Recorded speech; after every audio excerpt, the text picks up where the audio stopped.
Oh, I'm sorry, y'all. All right, y'all. I want to talk about Titus Vespasian. A lot of us talk about these people. We'll say this, oh, well, he conquered us in 70 AD and we went into slavery, and that's about it. We don't really get into too much. We don't know who these people are. And we're going to start learning on that channel. Start learning who these people are, what they did, what time frame they were ruling. Titus Caesar Vespasianus was Roman Empire from 79 to 81, only 2 years. A member of the Flavian dynasty, Titus succeeded his father Vespasian upon his death. Before becoming emperor, Titus gained renown as a military commander, serving under his father in Judea during the first Jewish-Roman War. The campaign came to a brief halt with the death of Emperor Nero in 68, launching Vespasian's bid for the imperial power during the year of the four emperors. We'll get into that too. When Vespasian was declared emperor on 1 July 69, Titus thus left in charge. Titus was left in charge. Titus was left in charge of ending the Jewish rebellion in 70. He besieged and captured Jerusalem and destroyed the city and the second temple. For this achievement, Titus was awarded a triumph. The Ark of Titus commemorates his victory to his death to this day and age. The Ark of Titus, I know a lot of us have seen the Ark of Titus, where they see the Romans leaving with a lot of vessels from the menorahs and vessels from out of the temple. Books, probably all kinds of stuff, but they're marching triumphantly away from the temple, taking all of our things. All right, during his father's rule, Titus gained notoriety in Rome, serving as prefect of the Praetorian Guard and for carrying on a with the Jewish queen. Controversial relationship with the Jewish queen. All right, Vespasian had a relationship with a Jewish queen, Bernice.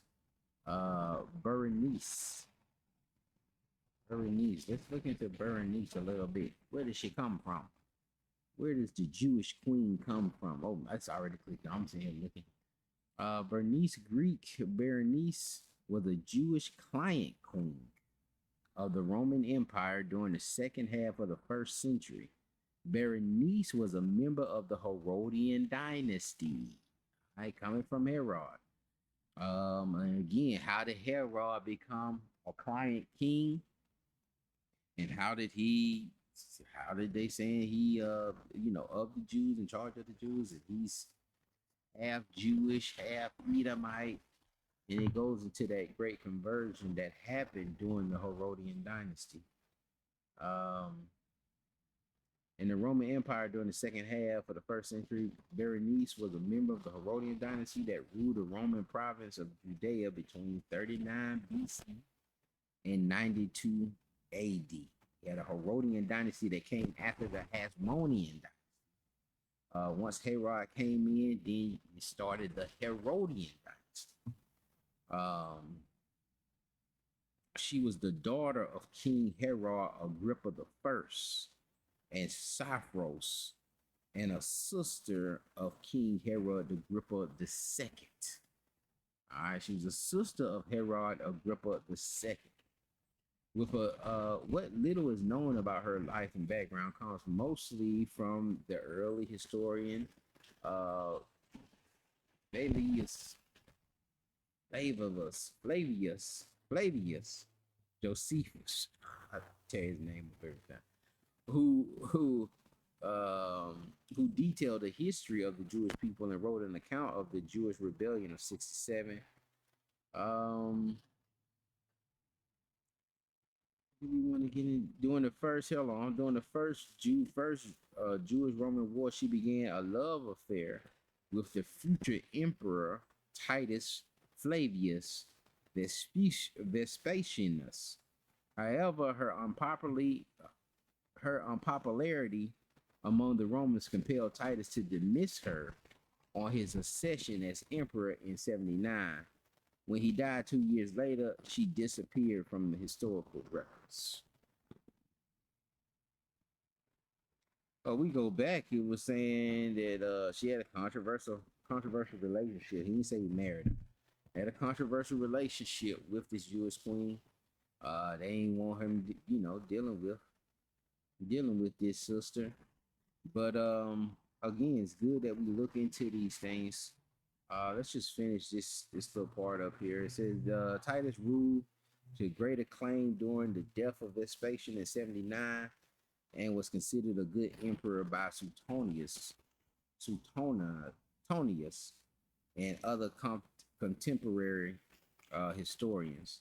As emperor, Titus is best known for completing the Colosseum and for his generosity in relieving the suffering caused by two disasters: the eruption of Mount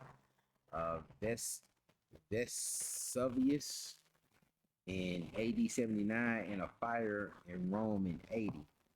After barely 2 years in office, Titus died of a fever on September 13th, 81.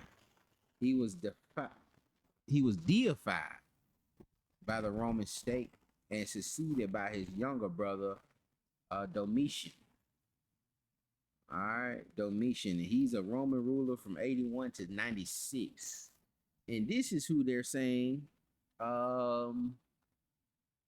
this is who historians are saying through John Patmos, on the island of Patmos, all right, where he's writing Revelations. This happened, a lot of scholars and historians say that this happened during this particular time, okay, of this emperor. And they dated around 94, 95 AD is when he's writing Revelations. So, if we saying all Israel out of there at 70, it's a lot of things going on. It's a lot of things that have been recorded in history. These folks got it all the way down to this to how he died. But it's a lot of things recorded, and we're gonna have to dig into these books and do the work. We're gonna have to do it. I'm gonna have to do it. You gonna have to do it. We're gonna have to do it ourselves. All right, we can't wait on other people to do it, other people to bring out these videos. We're just gonna start with a little simple wiki. That'll send us into more deeper dives into this information. But we're gonna have to start reading this Josephus. We're gonna really read it. We gotta sit down and read it and see exactly what this historian is saying here. I with that. Pray this thing was edifying. Y'all be blessed.